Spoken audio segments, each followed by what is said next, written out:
Eu quero cumprimentar a todos com a maravilhosa paz do Senhor Jesus. A todos que estão acompanhando, né, este programa maravilhoso, programa Palavra Viva, seja pelo sistema da rádio ou pelo sistema do WhatsApp, né? Nós estamos mais uma vez aqui contigo, né, desejando que Deus venha abençoar a sua vida, a sua família, que Deus venha abençoar os seus negócios, que Deus venha abençoar os seus dias na terra, que sejam dias onde se tenha vida e se tenha vida com abundância. E nós estamos juntos com você nessa fé, né? Nessa fé em Cristo, nesta fé em Deus, que através da fé em Deus, né, nós alcançaremos conquistas, principalmente na área espiritual. E como é de costume aqui no nosso programa, nós estaremos lendo um capítulo da Bíblia, né? E o capítulo de hoje é o capítulo 9 de Mateus. E entrando no barco, passou para outra margem e chegou à sua cidade. E eis que lhe trouxeram um paralítico deitado numa cama. E Jesus, vendo a fé deles, disse ao paralítico: Filho, tem bom ânimo, perdoado-te são os teus pecados. E eis que alguns dos escribas diziam entre si: Ele blasfema. Mas Jesus, conhecendo os seus pensamentos, disse: Por que pensais mal em vosso coração? Pois o que é mais fácil dizer ao paralítico: perdoado te são os teus pecados, ou levanta e anda? Ora, para que saibais que o Filho do Homem tem na terra autoridade para perdoar pecados, disse então ao paralítico: levanta, toma a tua cama e vai para a tua casa. E levantando-se foi para a sua casa, e a multidão, vendo isso, maravilhou-se, e glorificou a Deus, que dera tal poder aos homens. E Jesus, passando adiante dali, viu assentado na alfândega um homem chamado Mateus, e disse-lhe: segue-me. E ele, levantando-se, o seguiu. E aconteceu que, estando ele em casa, sentado à mesa, chegaram muitos publicanos e pecadores e sentaram-se juntamente com Jesus e seus discípulos. E os fariseus, vendo isso, disseram aos seus discípulos: Por que come o vosso mestre com os publicanos e pecadores? Jesus, porém, ouvindo, disse-lhes: Não necessitam de médico os sãos, mas sim os doentes. Ide, porém, e aprendei o que significa: misericórdia quero e não sacrifício, porque eu não vim para chamar os justos, mas os pecadores ao arrependimento.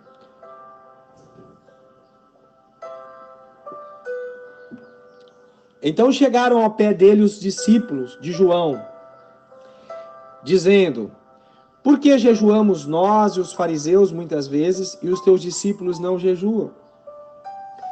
E disse-lhe Jesus: Podem, porventura, andar tristes os filhos das bodas, enquanto o esposo está com eles? Dias, porém, virão, em que lhe será tirado o esposo, e então jejuarão. Ninguém deita remendo de pano novo em veste velha, porque semelhantemente remendo rompe a veste e faz maior rotura. Nem se deita vinho novo em odres velhos. Aliás, rompe-se os odres e entorna o vinho, e os odres estragam. Mas se deita vinho novo em odres novos, e assim ambos se conservam. Dizendo-lhe ele estas coisas, eis que chegou um chefe e o adorou, dizendo: Minha filha faleceu agora mesmo, mas vem, põe a tua mão e ela viverá. E Jesus, levantando, seguiu, e os seus discípulos também. E eis que uma mulher que havia já há 12 anos padecido de um fluxo de sangue, chegando por detrás dele, tocou a orla da sua veste, porque dizia consigo: Se eu tão somente tocar a sua veste, ficarei sã. E Jesus, voltando-se e vendo-a, disse: Tem ânimo, filha, a tua fé te salvou. E imediatamente a mulher ficou sã. E Jesus, chegando à casa daquele chefe e vendo os instrumentistas e o povo em alvoroço, disse-lhes: Retirai-vos, que a menina não está morta, mas dorme. E riram-se dele. E logo que o povo foi posto fora, entrou Jesus e pegou na mão, e a menina levantou-se. E espalhou aquela notícia por todo o país, aquele país. E partindo Jesus dali, seguiu-no 2 cegos, clamando e dizendo: Tem compaixão de nós, filho de Davi. E quando chegou à casa, os cegos se aproximaram dele, e Jesus disse: Credes vós que eu possa fazer isso? Disseram eles: Sim, Senhor. Tocou então os olhos dele, dizendo: Seja-vos feito segundo a vossa fé. E os olhos se abriram, e Jesus ameaçou-os, dizendo: Olhai que ninguém o saiba. Mas tendo eles saído, divulgaram a sua fama por toda aquela terra. E havendo eles retirado, trouxeram um homem mudo e endemoniado. E expulso o demônio, falou o mudo. E a multidão se maravilhou, dizendo: Nunca tal se viu em Israel. Mas os fariseus diziam: Ele expulsa os demônios pelo príncipe dos demônios. E percorria Jesus todas as cidades e aldeias, ensinando nas sinagogas deles e pregando o evangelho do reino, e curando as enfermidades e moléstias entre o povo. E vendo a multidão, teve grande compaixão deles, porque andavam desgarrados e errantes como ovelhas que não têm pastor. Então disse aos seus discípulos: A seara é realmente grande, mas poucos são os ceifeiros. Rogai, pois, ao Senhor da seara que mande ceifeiros para a sua seara. Então nós terminamos a leitura do capítulo 9 de Mateus, né? E nós percebemos que esse capítulo também, ele traz ricas mensagens, né? Ricas situações ali, onde Deus, através do seu Filho Jesus Cristo, ele traz um ensinamento todo especial para as nossas vidas. E aqui no versículo 37 e 38, né? Jesus ali, a partir do 35, Jesus estava percorrendo todas as cidades e aldeias, ensinando nas sinagogas dele e pregando o evangelho do reino. Então Jesus ensinava nas sinagogas. Sinagogas eram pequenas casas de orações, né, que os judeus tinham, que era ali voltada para o povo, né? E Jesus ali ensinava ali naquelas pequenas igrejas. E ele curava todas as enfermidades e moléstias do povo. Jesus, ele é especialista, Jesus continua sendo especialista em curar moléstias, né, males. Ele tirava os males das pessoas. E vendo a multidão, né, teve grande compaixão deles, porque andavam desgarrados e errantes, como ovelhas que não têm pastor. Assim como o mundo está hoje, né, o mundo, ele se encontra errante. O mundo, ele se encontra desgarrados, né? Olha só o que ele disse, aqui o que diz o escritor de Mateus: E vendo a multidão, teve grande compaixão deles, porque andavam desgarrados e errantes, como ovelhas que não têm pastor. Assim como a ovelha, né, que não tem pastor, assim como uma ovelha que está desgarrada, ou seja, ela está separada do seu rebanho, assim estava aquele povo, ele estava desgarrado, ele estava errante, né? Assim como uma ovelha se perde do seu rebanho e fica sozinha, errante, né? Indo para um lado a outro sem encontrar uma solução, sem encontrar as outras ovelhas, sem encontrar às vezes pastagem, sem encontrar um abrigo.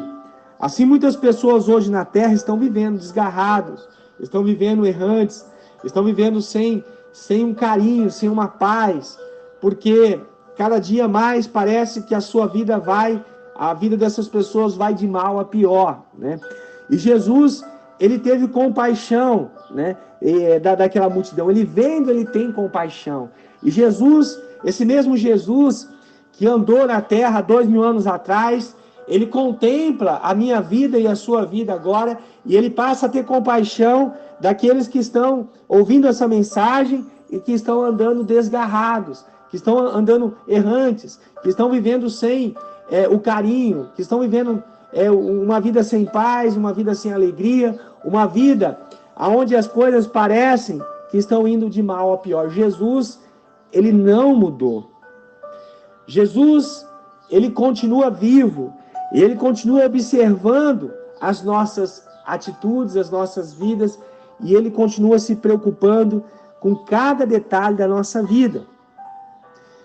Então disse aos seus discípulos: a seara é realmente grande, mas poucos são os ceifeiros. Rogai, pois, ao Senhor da seara que mande ceifeiros para a sua seara. Então essa multidão que está perdida, que está desgarrada, que está sem rumo e sem direção, que está indo de mal a pior, esta multidão, ela representa a seara. Jesus compara com uma plantação que está pronta para ser colhida. Então essa multidão que está perdida, ela é a multidão que está mais necessitada de Deus.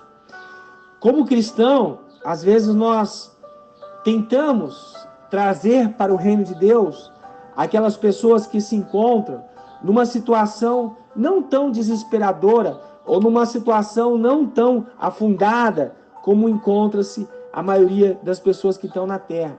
Então nós pensamos que pelo fato da pessoa não apresentar tantas situações contrárias na sua vida, ela se encontra numa situação mais fácil de vir no reino de Deus. Mas quando Jesus diz que a seara é grande e são poucos os ceifeiros, ele está se referindo justamente a essa população, a essa multidão que está totalmente separada de Deus.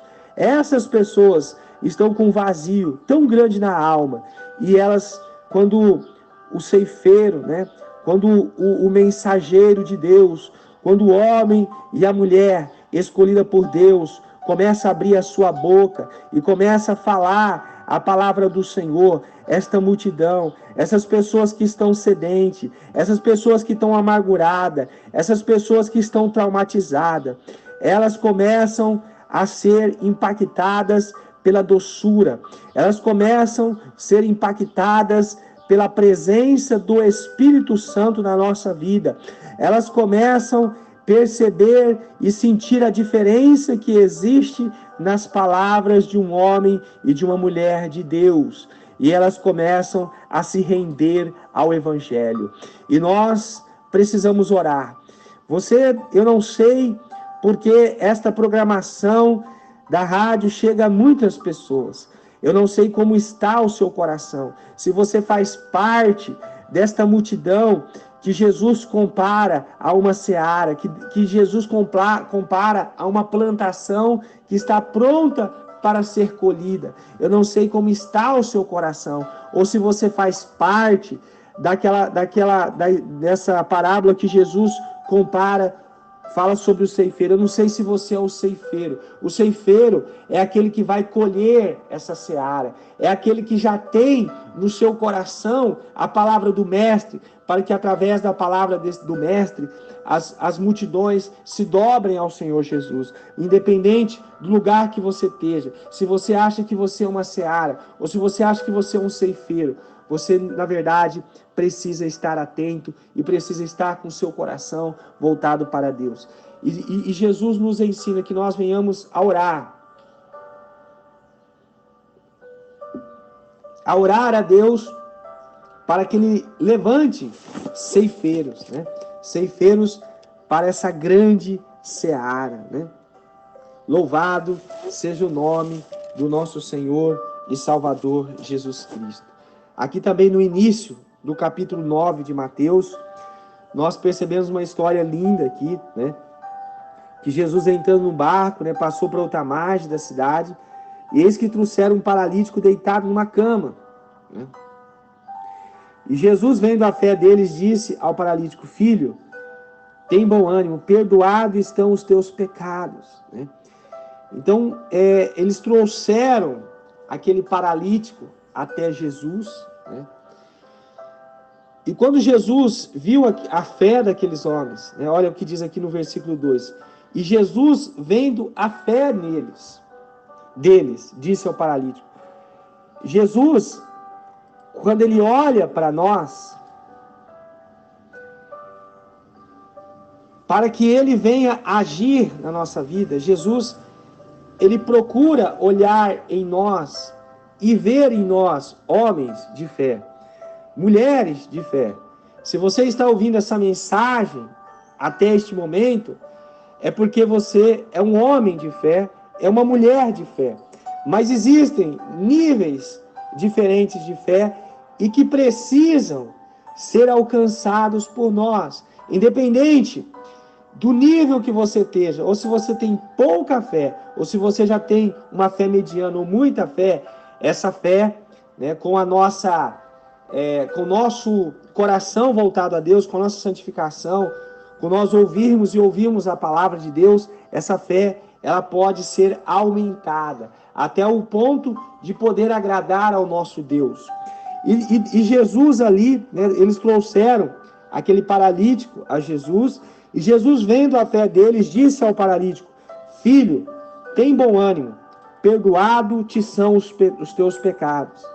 E eis que alguns dos escribas diziam entre si: ele blasfêmia, né? Então, quando Jesus ele fala algo, esse algo que Jesus fala, as palavras do Senhor Jesus, elas precisam ser levadas a sério. Porque eu não vi ninguém, eu não soube de ninguém que veio para essa terra e disse: eu sou o caminho, eu sou a verdade, eu sou a vida, ninguém vai ao Pai a não ser por mim. Eu não soube de uma história até hoje em que alguém nessa terra viesse, alguém que já existia no céu, né? Jesus ele já existia no céu de glória, e ele veio para a terra, sendo que ele já existia no céu, e além de vir para a terra, ele disse: eu sou o caminho, a verdade e a vida, ninguém vem ao Pai a não ser por mim. E eu nunca soube de uma história de que esse alguém que veio à terra viesse a morrer, veio morrer pelos nossos pecados. Alguém que fosse manso e humilde de coração como Jesus, em que não valorizou, não deu importância ao seu próprio corpo. Antes, preferiu entregar o seu corpo ser castigado por amor a cada um de nós.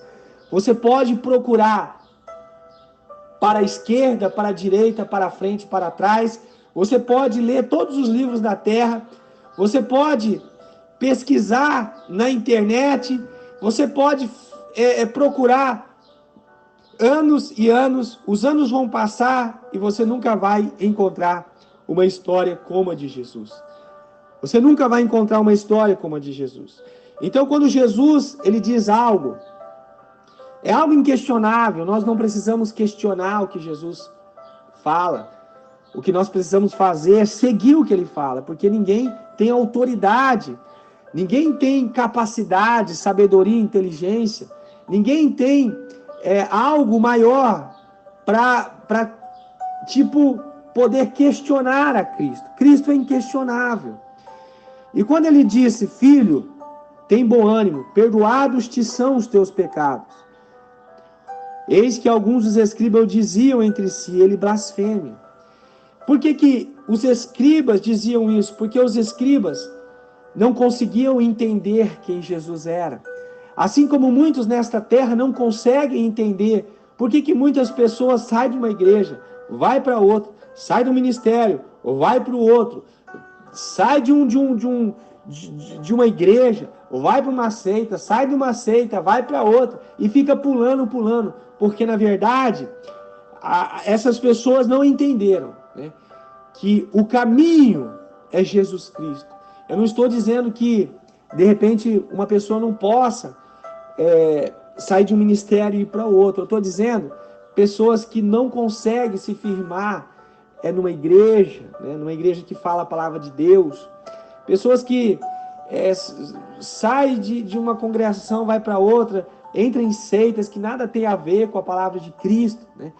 Porque, na verdade, muitas pessoas nunca conheceram a Jesus. Os fariseus aqui, ó, os escribas, perceba que os escribas, eles não eram quaisquer homens na terra. Os escribas, naquela época, eram os encarregados de escrever, de fazer cópia da Bíblia. Eles sabiam copiar, porque antigamente não tinha impressora, né, como tem hoje, que imprime vários livros. Não, naquela época não tinha editora, né? Então era tudo feito na mão. E aqui a Bíblia está dizendo que eis que alguns escribas diziam entre si, ele blasfêmia, né? Ele blasfema. Por quê? Porque eles não conheciam a Jesus. Assim como tem muitas pessoas hoje que têm um contato com a palavra de Deus, que às vezes até está dentro da igreja, mas não tem uma experiência com Jesus, não conhece Jesus. Mas Jesus, conhecendo os seus pensamentos, diz, por que pensais mal em vosso coração?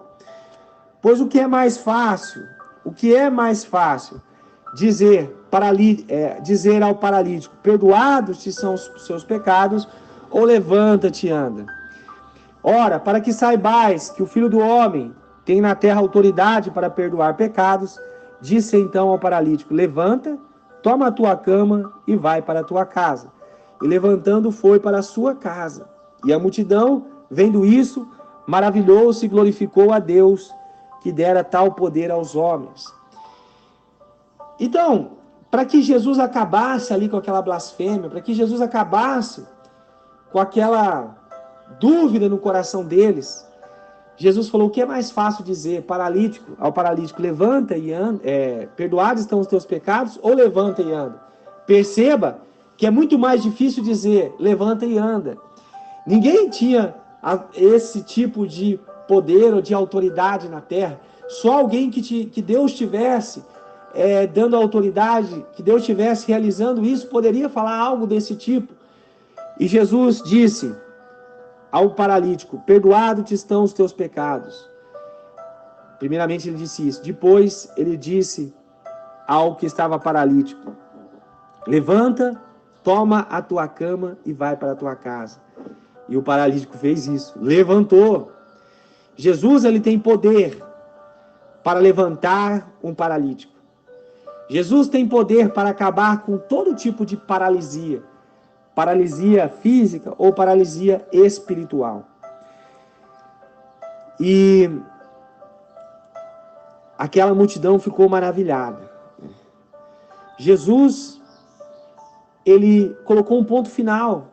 E por mais incrível que pareça, acredite, muitas pessoas ali ainda não seguiram Jesus, porque o coração deles estava totalmente distante. Eu não sei o que Deus precisa fazer mais na minha vida e na sua vida, para a gente tomar uma decisão completamente, uma decisão extremamente diferente do que nós temos tomado. Porque não importa o nível de fé que você tenha, o nível de convencimento, sempre tem como nós nos convencermos mais e tomarmos uma decisão mais séria. Deus, ele quer que eu e você tomamos uma decisão mais séria cada dia. Ora, o que será necessário mais? Será que Deus já não te deu provas suficientes da sua existência?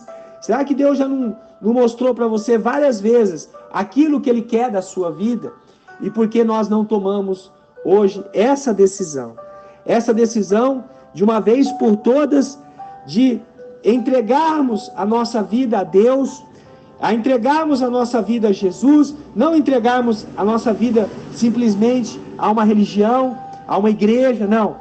De nós entregarmos o nosso coração ao Senhor Jesus, ao Espírito Santo e a Deus, e a partir de hoje viver uma vida de consagração a Deus, viver uma vida diferente na terra, porque os dias que nós estamos vivendo são maus, e muitas pessoas estão morrendo na terra, e muitos estão perdendo a oportunidade de ajuntarem tesouro no céu.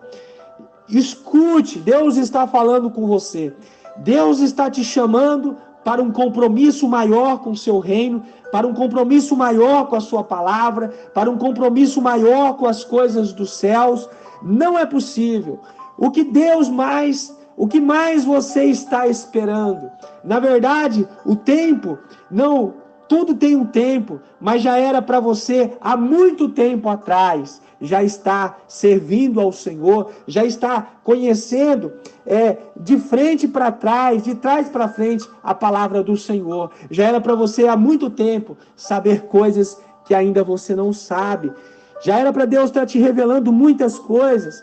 Você está atrasado. Deus está te chamando para um compromisso. Deus já está te chamando há muito tempo para um compromisso maior do que ele. De que prova mais você precisa? O mundo ele não pode te oferecer aquilo que Deus tem para te oferecer. Deus tem vida eterna, Deus tem paz, Deus tem alegria. No mundo nós só temos aflições. Não existe nenhum privilégio, não existe nenhum tipo de benefício em servir o pecado.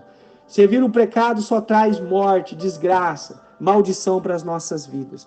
Pai amado, Deus querido, nós encerramos essa mensagem, Pai, clamando o Senhor para que o Senhor esteja, meu Deus, alcançando as vidas, aqueles que estão agora, Pai, fazendo um compromisso de servir ao Senhor, fazendo um compromisso de andar na Tua presença, Pai. Abençoa esses vasos, abençoa essas famílias, ó Pai. Abençoa esses homens e essas mulheres, ó Pai, que estão se voltando para Ti nesse instante, com toda a sua alma, com todo o seu coração.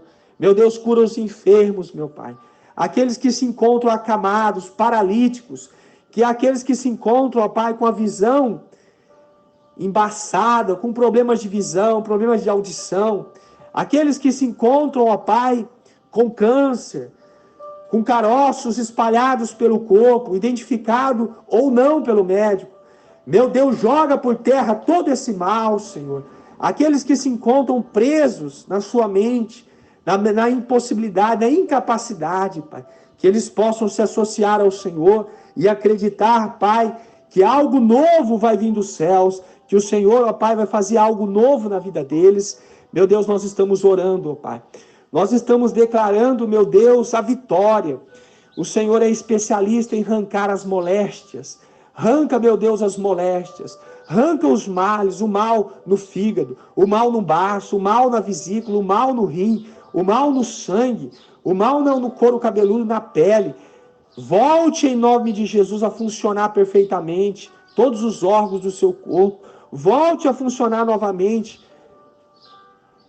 A pele, o couro cabeludo, que tudo venha a ser estabelecido em nome do Senhor Jesus. Eu quero cumprimentar a todos. Maravilhosa